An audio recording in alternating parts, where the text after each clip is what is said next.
बंदी छोड़ सतगुरु रामपाल जी भगवान की जय हो। सत साई पवन भैया, आज मैं कुछ अपने घर के बारे में आपको बताना चाहती हूँ सभी बहन भाइयों को कि जो काल ने मेरे साथ खेल खेला।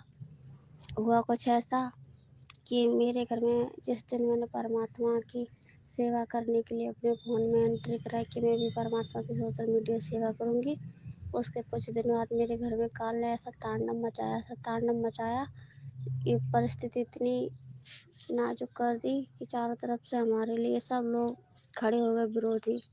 हमारे घर में लड़ाई झगड़ा बहुत कुछ हुआ, क्या बताएं आपको, बहुत कुछ हुआ। मेरे मम्मी पापा, मेरी सास, मेरे पति सब मेरे खिलाफ हो गए, मेरे सब रिश्तेदार मेरे खिलाफ हो गए। शर्त मेरे सामने रखी गई कि मुझे इस घर में रहना होगा तो परमात्मा की भक्ति करनी छोड़नी पड़ेगी और काल की पूजा करनी पड़ेगी। जैसे हम पहले रहते थे वैसे ही रहना होगा। मैंने भी बोल दिया कि मैं परमात्मा की भक्ति नहीं छोड़ूंगी, चाहे मुझे इस घर में रखो या न रखो। जबकि मेरी कोई गलती नहीं थी, मैंने किसी से कुछ नहीं कहा, सिर्फ मैं तो बस अपने परमात्मा में ध्यान लगाती हूँ। सारा दिन उनकी भक्ति करना, तीनों टाइम की आरती करना, उनके नियम निभाना, और मैं किसी से कोई मतलब नहीं रखती। जिसका जो मन आता है मुझे कहता रहता है, मैं चुपचाप सुनती रहती हूँ, किसी को जवाब नहीं देती।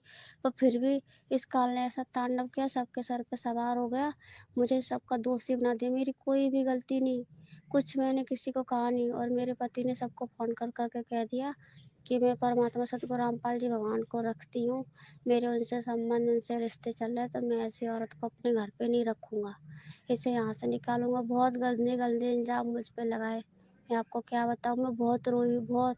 मेरे घर से दिन में 10 बार फ़ोन आते, जूली ये सब क्या है, ये सब क्या कर रही हो। मैं रोती कहती कि मेरी कोई गलती नहीं, मैंने किसी को कुछ नहीं कहा, फिर भी मेरा कोई कहना नहीं मानता। हमारी बहनें हम पे उँगली उठाती, कहती तुम्हारी गलती होगी, जीजा जी की कोई गलती नहीं। ऐसी बात तो है नहीं कि ताली एक हाथ से बजे, ताली दोनों हाथों से बजती, जरूर तुम्हारी कोई गलती होगी। मैं सिर्फ रोती रहती और ना बोलती कि मैंने कुछ भी नहीं किया। मुझे ये समझ में नहीं आ रहा कि ये सब हो क्यों रहा मेरे साथ। चारों तरफ से मेरा फ़ोन ले लिया गया, मुझे फ़ोन नहीं दिया गया। मुझे फ़ोन नहीं दिया था कि मैं परमात्मा के सत्संग ना सुन सकूँ, ना कोई सेवा कर सकूँ। मैं सारा दिन रोती, परमात्मा कहाँ गए। मुझ पे इल्ज़ाम लगाया कि मैं तुम्हें कोर्ट में खचेड़ूँगा, तुम्हें जेल कराऊँगा, तो मतलब हमारे तुम्हारे कोई संबंध नहीं।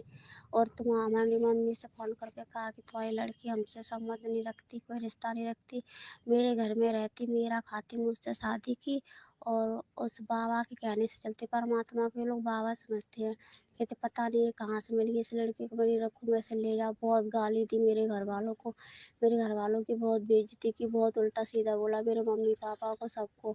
मेरी सास जी है ना, वो उस घर से चली गई अपनी लड़की के पास, मेरी नंद के घर पे चली गई। उनका कहना है जब तक ये इस घर से नहीं जाएगी मैं इस घर में वापस नहीं लौटूंगी। मेरे पति का कहना है कि तुम इस घर में नहीं रहोगे, इस घर में रहना होगा तो हमारे हिसाब से चलना होगा, तो रहोगी, नहीं तो इस घर से जाओ। मैं आपसे बात करना चाहती थी पवन भैया को, कई बार फ़ोन लगाया आपने उठाया नहीं। मेरा यहाँ कोई है नहीं, आज बैठी थी काम कर रही थी, परमात्मा की प्रेरणा हुई तो सोचा आपसे अपनी बात शेयर कर लूँ, थोड़ा सा दिल हल्का हो जाएगा। वैसे तो मैं परमात्मा से बात करती रहती हूँ, जब भी कभी उदास होती हूँ, कोई ऐसी स्थिति में घिरती हूँ, तो मैं परमात्मा के दरबार में बैठ कर वही उनके सामने बहुत रोती हूँ, बहुत जितना मन आता रोती रहती हूँ। परमात्मा से प्रार्थना करती, हे बंदी छोड़ मेरी रक्षा करना। मैं अभी नई नई जुड़ी हूँ, इतना ज्ञान नहीं, पर मैं आपकी भक्ति नहीं छोड़ूंगी, चाहे मेरी जान चली जाए। मैंने अपनी जान की बाजी लगा दी। ये क्या है ज़िंदगी, अब आपसे आपके चरणों में जीना मरना है। बहुत कुछ हुआ, 21 तारीख को फैसला होना था कि तलाक दे देंगे, तुम्हें हम इस घर में नहीं रखेंगे। हमारी मम्मी जी कह रही थी बेटा ये सब क्या है, 13 साल तक जिस रिश्ते को तुमने बचाया, आज वही रिश्ता तुम्हारी कगार पे खड़ा हो गया। चलो हम मानते, तुम उनको भगवान मानती हो कि तुम्हारे परमात्मा भगवान है संत रामपाल जी, तो फिर आज वो कहाँ है, क्यों तुम्हारी रक्षा नहीं कर रहे। तुम्हारी इज्जत दांव पे लगी है, तुम इस चौराहे पे खड़ी हो गई आके, तुम्हारा रिश्ता टूट रहा है, तुम्हारा घर बिखर रहा है, तो परमात्मा को नहीं पता कि तुम हमारी भक्त मुसीबत पड़े उसकी रक्षा करो। मैंने उनसे बोला तुम चिंता मत करो, ऐसा कुछ भी नहीं, तो ये काल की चाल है और परमात्मा मेरी परीक्षा ले रहे हैं कि मतलब हम क्या करेंगे ऐसी स्थिति में, परमात्मा को छोड़ेंगे अपना रास्ता बचाएंगे। पर मैंने भी सारा फैसला बंदी छोड़ पे छोड़ दिया। मैंने सोचा बंदी छोड़ जो भी करेंगे अच्छा ही करेंगे, मैं उनकी फैसले से राजी होंगी, जो उनका फैसला होगा वो मुझे मंजूर होगा, इसलिए मैंने किसी को कुछ नहीं बोला, जिसका जो मना करता मुझे बहुत गाली देती। आज तो मैं इतना रो नहीं रही, उस दिन मुझे बहुत रोना आ रहा था। मैं सोच रही थी कि मुझे इतना दुख नहीं है कि मुझे कोई कुछ कह ले, पर दुख मुझे इस बात का हो रहा था कि मेरे वजह से मेरे परमात्मा की मजाक उड़ रहा, मेरे परमात्मा की हंसी उड़ रही। मैंने कभी सपने में नहीं सोचा था कि कभी ऐसा दिन आएगा कि बंदी छोड़ के लोग हंसी उड़ाएंगे। मैंने हमेशा ये सोचा कि हम कोई भी ऐसी गलती नहीं करेंगे, कोई भी ऐसी मर्यादा नहीं तोड़ेंगे जिससे हमारे परमात्मा के शान में आँच आए। और फिर भी काल ने पता नहीं कैसी चाल चली, परमात्मा की हंसी उड़ाई। हमारे पति खड़े चौराहे पे खड़े होके सभी दोस्तों के साथ हंसी उड़ाते कि हमारी पत्नी ने तो रामपाल जी नाम का बाबा उसे कर लिया है, उसके साथ रहती है। अब मैं इसका डीएनए टेस्ट कराऊंगा, ये कराऊंगा। बहुत बहुत उल्टे सीधे इल्जाम लगाए। मैं आपको बताना तो नहीं चाहती, पर आज बता रही। अगर आपके पास टाइम हो तो मेरा ऑडियो सुनना। मैंने भी पीछे नहीं हटी। मेरे घर वाले मुझे सब खिलाफ होगा कि हमारा तुम्हारा रिश्ता खत्म, तुम्हारी एक जिद घर को डुबोगी। एक तुम्हें किसी की नहीं पड़ी, कम से कम पापा मम्मी की इज्जत का ख्याल करो, बहनों की इज्जत का ख्याल करो, भाई की इज्जत का ख्याल करो। तुम्हें समाज में सर उठाने लायक नहीं, तुम चेहरे दिखाने लायक नहीं हो। मेरी भी एक ही जिद रही कि मैं संत रामपाल जी भगवान को नहीं छोड़ूंगी। मैंने ऐसा किया ही क्या जो मैं सर उठाने लायक नहीं हूँ। परमात्मा जहाँ रखेगा वहाँ रह लूंगी, जो करे देगा वो खा लूंगी, पर मैं भक्ति नहीं छोड़ूंगी। मेरे सब लोग मेरे खिलाफ हो गए, फिर परमात्मा की ऐसी दया हुई, फिर 21 तारीख को सब कुछ अच्छा हो गया। अब मतलब मेरे पति ने मुझे घर से भी नहीं निकाला, अभी मैं यहीं रह रही हूँ, भक्ति कर रही हूँ। और जो आपसे उस दिन में पूछा था कि पैसे कैसे घी मंगाऊँ, तो आपने हमारा संकल्प समाधान किया था कि 10 अंश के पैसे से मंगा लो। तो मैंने परमात्मा का घी ज्योति के लिए 10 अंश में से पैसे लेके मंगा लिए, और मैं बहुत खुश हूँ। बहुत कुछ बातें हैं, कुछ अभी याद नहीं है, बस इतना ही कुछ है। मैं अपनी मर्यादा नहीं तोड़ूंगी। मैं जो भी मर्यादा निभाई दिल से निभाई। जब मैं पहले काली की पूजा करती थी तब भी बहुत अच्छे से नियम निभाती थी। पहले बालाजी की काली माँ की पूजा करती थी, और फिर जब से परमात्मा मिल गया तो मैं परमात्मा के नियम निभाने लगी। बेचाहे जान चली जाए पर मर्यादा खंड ना हो। और एक बात और पूछनी पवन भैया, आपने हमारा नंबर मीरा दासी को दिया है, कानपुर में मीरा दासी, उनका फोन आया था। वो बोल रही थी कि मुझे पवन भैया ने आपका नंबर दिया है। मीरा दासी जय हो, बंदी छोड़ सतगुरु रामपाल जी भगवान की जय हो। पवन भैया मुझसे गलती हुई तो माफ़ करना, मुझे मालूम मैं आपके पास टाइम नहीं, फिर भी मैं ऑडियो भेज रही हूँ। बस ऐसे ही मन किया, इसलिए आपसे सोचा कुछ थोड़ी सी बात शेयर कर लेंगे। सत साहिब जय हो, बंदी छोड़ सतगुरु रामपाल जी भगवान की जय हो। बंदी छोड़ सतगुरु रामपाल जी भगवान की जय हो। सत साहिब जूली बहन जी, सत साहिब दया बहन, परमपिता परमेश्वर सतगुरु रामपाल जी भगवान की। और आप जैसे भाई बहनों के संघर्ष को जब हम सुनते हैं तो बहन हमें तो लगता है कि इस संघर्ष के सामने हम लोग तो आपके पैरों के नाखून के बराबर भी नहीं हैं। हम जो कर रहे हैं बहन वो संघर्ष नहीं है। असल में संघर्ष वो है जो परमेश्वर आप जैसी आत्माओं से करवा रहे हैं। अपने पति के साथ रह के, सास ससुर के साथ रह के, परिवार के बीच में रह के, समाज के बीच में रह के, भक्ति और भगवान के लिए जो संघर्ष उन काल प्रेरित लोगों के साथ आप कर रहे हो वो असल में असली संघर्ष है। हम जो कर रहे हैं ये असली संघर्ष नहीं है। और आपके संघर्ष के आगे तो आज मीराबाई भी फेल हो जाती। आपके संघर्ष के आगे तो बहन जी आज मीराबाई भी फेल हो जाती, क्योंकि मीराबाई से भी कई गुना बढ़ के संघर्ष आज परमात्मा आप जैसी माता बहनों से करवा रहे हैं। तो हमें तो शिक्षा लेनी चाहिए बहन जी। हमें तो दृढ़ता मिलती है जब हम ऐसा कोई संदेश, ऐसा कोई ऑडियो, कोई मैसेज हमारी माता बहनों का सुनते हैं जो गुरुजी को परमात्मा मान के चलती है और अपने अनुपदेशी रिश्तेदारों का संघर्ष सहन करती है, और हर प्रकार से प्रताड़ित करने के बावजूद भी घर छोड़ के भागने की नहीं सोचती वो। देखो मीराबाई वही बात है, दास ने कहा ना कि मीरा का संघर्ष भी उतना हाई लेवल का संघर्ष नहीं था जितना आज परमात्मा आप जियों से करवा रहे हैं। मीरा भी अंत में दुखी होके परिवार छोड़ के बाहर निकल गई थी, लेकिन आज आप लोग नहीं निकल रहे, क्योंकि आपको पता है कि हमारे साथ भगवान है, हमारे गुरुजी पूर्ण परमात्मा हैं। हमारे गुरुजी हमारी आधीनी की, हमारे विश्वास की, हमारे धैर्य की परीक्षा ले रहे हैं। कि आज अगर ये मेरे बच्चे मेरे ऊपर विश्वास ना करके और यदि इन परिस्थितियों से घर छोड़ के भाग जाते हैं तो ये कहाँ मुझे प्राप्त करेंगे। कल को जब शरीर छोड़ेंगे ऊपर 12 करोड़ यम के दूत आएंगे जो ये पति सास ससुर से भी ज्यादा भयंकर होंगे, तो उनके आगे कहाँ भगोगे फिर। आज तो भग जाओगे घर छोड़ के, बाद में कहाँ भगोगे। और अगर टिके रहोगे डटे रहोगे तो परमात्मा फिर साथ देता है। परमात्मा फिर उन आत्माओं में प्रेरणा कर देता है, वो ठंडे पड़ जाते हैं और भक्ति की जीत होती है।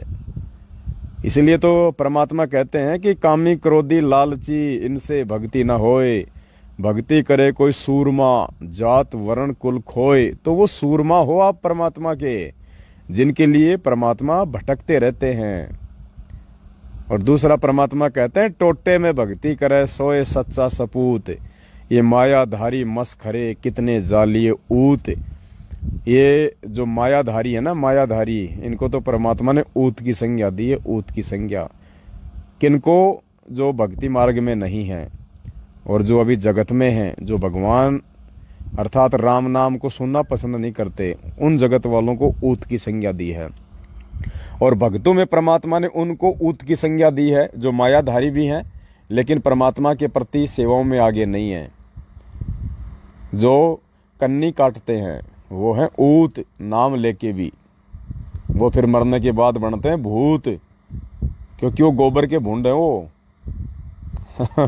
फिर परमात्मा उनको गाय भैंस गोबर करेंगी और गोल गोल गोल गोल बना के उनकी वो गोलियां, और सारा दिन वो भूंड और भूंडनी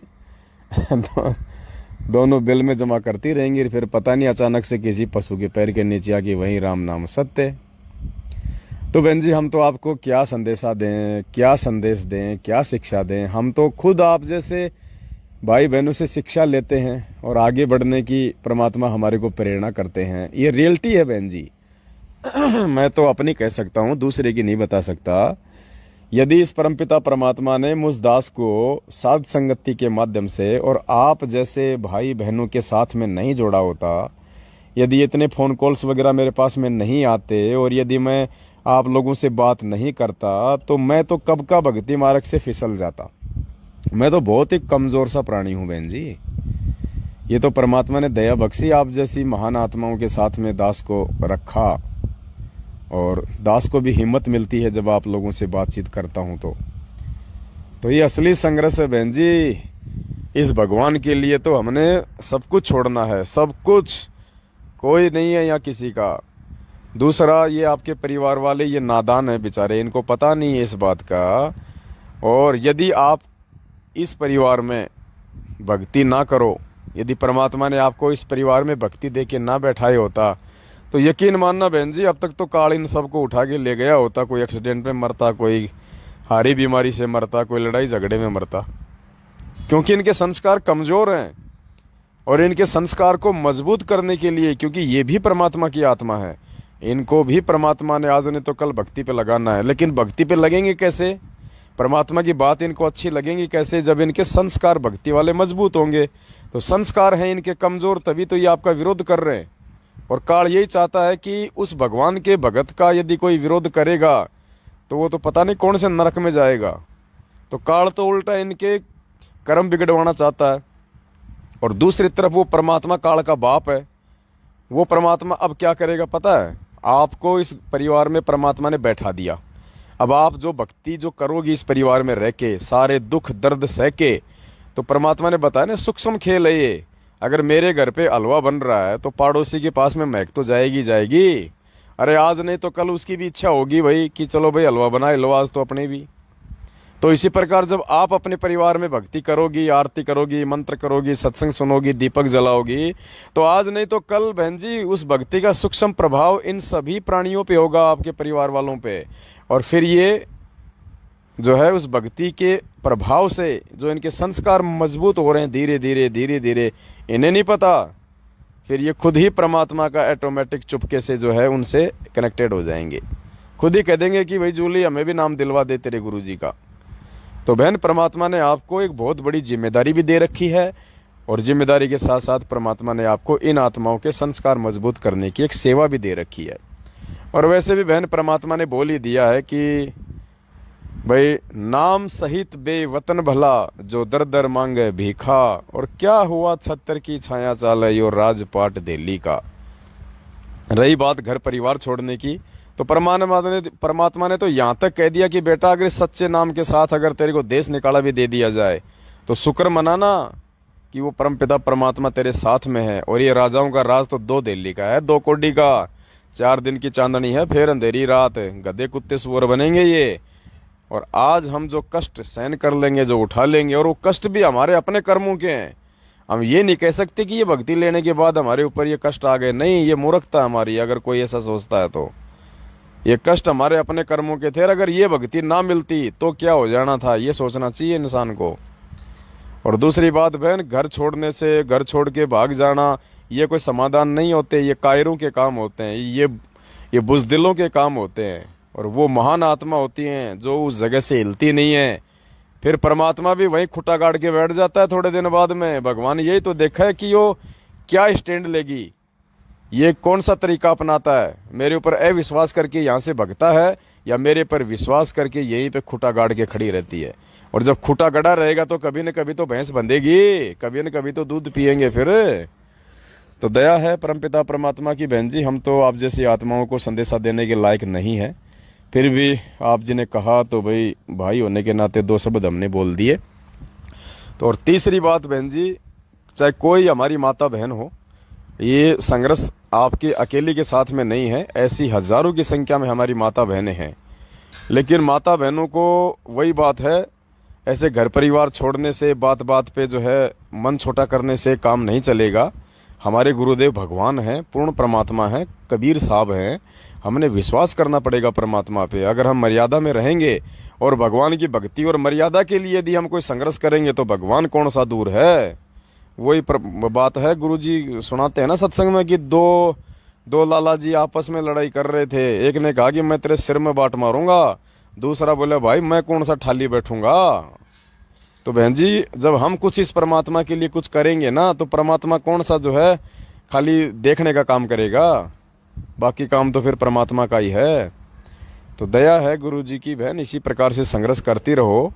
और फिर भी बहन मान लो ऐसी कोई नौबत आ जाए कभी भी किसी भी प्रकार की, तो पहली बात तो 99% तो अपने गुरुदेव पे विश्वास करके हमने टिके रहना है, बिल्कुल नीम के पेड़ की तरह। और यदि नौबत ये आ जाए कि साहब आपको धक्के मार के घर से बाहर कर दें और आपका सामान ही रोड पे फेंक दें, फिर आपके इस पवनदास भाई को खाली एक फ़ोन कर देना, 2 मिनट में गाड़ी घर के आगे आ जाएगी, फिर कोई दिक्कत नहीं है। और फिर घर वालों से सदा के लिए फिर अपना प्रमाण पत्र बनवा लेना, फिर वापस आने जाने की ना सोचना। फिर जहां हम रहेंगे वहां रहो, मालिक की भक्ति करो फिर। बाकी तो 99% संघर्ष है बहन जी, संघर्ष। हमने मीरा को पीछे छोड़ना है, मीरा को पीछे। हाँ, परमात्मा धरती पे है। आज हमारा संघर्ष आने वाली आत्माओं के लिए उदाहरण बनेंगे, उदाहरण है। और ये संघर्ष मैनेजमेंट वाले नहीं कर सकते बहन जी, क्योंकि उनके पास मर्यादा नहीं है, उनकी मर्यादा टूटी हुई है, वो संघर्ष नहीं कर सकती। उनको कॉम्प्रोमाइज करना पड़ेगा उन माता बहनों को जो मैनेजमेंट के साथ जुड़ी हुई हैं, क्योंकि सबकी मर्यादा टूटी हुई है, इसलिए भगवान का आशीर्वाद नहीं उनके साथ। दूसरा, उनको हिम्मत नहीं मिल सकती क्योंकि वो साथ संगति से नहीं जुड़े हुए, उनका कोई सहारा देने वाला नहीं है, कोई उनकी हिम्मत बंधाने वाला नहीं है, उनको कोई अच्छी और सच्ची बातें बताने वाला नहीं है, इसलिए वो पहले से टूटी हुई है, इसलिए वो कॉम्प्रोमाइज करके बैठी है सब। मैनेजमेंट में अगर ऐसी कोई नौबत नहीं आ रही ना किसी के साथ, तो उसका रीजन है वो भक्तों के साथ तो भक्ति का दिखावा करती है और घर वालों के साथ में सारे जगत वाले काम करती हैं, तो उनको कोई दिक्कत ही नहीं है। लेकिन बहन, ये दिक्कत उनको होगी जिनको भगवान ने इसी जन्म में पार करना होगा, क्योंकि लोहार है ना, गुरुजी कहते हैं लोहार बार बार आग में लाल कर करके उसी लोहे पे घण की चोट मारता है जिस लोहे का कोई औजार बनाना होता है, जिसकी कोई कीमत बनानी होती है। तो परमात्मा ने आप जैसी आत्माओं को, हमारी माता बहनों को भट्ठी में दे रखा है, भट्ठी में, क्योंकि परमात्मा ने आप जैसे हीरों को चमकाना है, फिर उनकी कीमत लगेगी। तो बहन, ये परमात्मा सतलोक जिस आत्मा को ले जाएगा ना, उसको हर प्रकार से इस गंदे लोगों के दुखों से परिचित करवाएगा कि बेटा, ना यहाँ कोई किसी का पति देव है, ना किसी की माता देव है, ना किसी का सास और ससुर देव है, ये सब काल हैं। नहीं कहते गुरुजी एक सत्संग में, ससुरा काल, सासू काल, साड़ा भी काल है, माँ भी काल, जो नई नाम ले रखे वो सब काल हैं वो। तो बहन ये संघर्ष जो है आने वाले समय में उन आत्माओं के लिए प्रेरणा के स्रोत बनेंगे। और आज यदि हम ये हिम्मत हार जाते हैं तो बताओ हम अपना काम बिगाड़ लेंगे और आने वाली आत्माओं के आगे हम हंसी के पात्र बन जाएंगे, हंसी के पात्र। जैसे आज हम 650 साल पहले की वो बातें सुन सुन के हंसते हैं ना, और क्या कहते हैं, अरे जाओ रे। अरे बताओ 120 साल तक भगवान ने ज्ञान दिया और मालिक ने जब परीक्षा ली और गंगा जल बोतल में भर लिया और अपनी बेटी के कंधे पे धर के हाथ बैठ गए, बताओ उन गधों ने ये नहीं पहचाना कि भाई यो परमात्मा ऐसा काम करेगा क्या, जो दुनिया की शराब छुड़वाता है, जो दुनिया की माँ बहन बेटियों को नाम दे रहा है, उनके इतने दुख दूर कर रहा है, क्या ऐसे गंदे काम करेगा क्या। लेकिन बहन जी उस समय वो हम ही थे, कोई और नहीं थे। जो आज हम अपनी ही 650 साल पहले की क्रिया के ऊपर खुद ही हंस रहे हैं, तो हमसे बड़ा मूर्ख और कौन होगा। तो बहन जी ऐसे ही ऐसा ना हो कि आने वाली आत्मा आज हमारे इन बातों को देख के बात बात पे जो हम टूट जाते हैं, बात बात पे उदास हो जाते हैं, छोटी छोटी बातों को लेके गुरु जी की मर्यादा तोड़ देते हैं, संघर्ष नहीं कर पाते हैं। ऐसा ना हो कि आने वाली जो आत्माएं हैं हमारे को देख देख के वो हंसे और हम हंसी का पात्र बने। हमने तो प्रेरणा का पात्र बनना है कि परमात्मा के भगत हों तो ऐसे हों। तो बहन ये बहुत विशेष मेहर, विशेष दया है आप जैसी आत्माओं पे परमात्मा की। मालिक ही आपको अंदर से सहारा दे रहे हैं और ऊपर से चोट भी मार रहे हैं, और देख रहा है परमात्मा की मेरी आत्माएं सतलोक जाने के लिए कितनी तैयार हुई हैं। तो बहन इस जन्म में चाहे जो मर्जी हो जाए, हमने ना तो भगवान को नाराज करना है ना भगवान को दुखी करना है। जो मर्जी संघर्ष, सिर्फ यही प्रार्थना करनी है कि परमात्मा चाहे कितना ही दुख दे दे, कितना ही चाहे संघर्ष करवा दे मालिक, लेकिन सहारा भी तू ही देना बस। मालिक सहारा भी आप ही दोगे और किसी के सहारे की कोई उम्मीद भी नहीं है परमात्मा। अगर कोई निमित्त भी बनेगा तो भी परमात्मा आपकी मेहर से बनना चाहिए, आपकी रजा से ही निमित्त बनना चाहिए परमात्मा। और मालिक चाहे जो मर्जी हो जाए, चाहे गर्दन उतार लेना, लेकिन परमात्मा अपने चरण कमल में रखना और सुई के नोक जितना भी अपने आप से दूर ना करना। बस ये प्रार्थना करते रहो अपने गुरुदेव भगवान से। परमात्मा कब तो जो है सच्चाई से जोड़ देगा और कब परमात्मा एक पैर हमारा सतलोक में टेक देगा पता ही नहीं चलेगा बहन जी। बस इसी का नाम भक्ति है। सत साहेब बंदी छोड़ सतगुरु रामपाल जी भगवान की जय हो।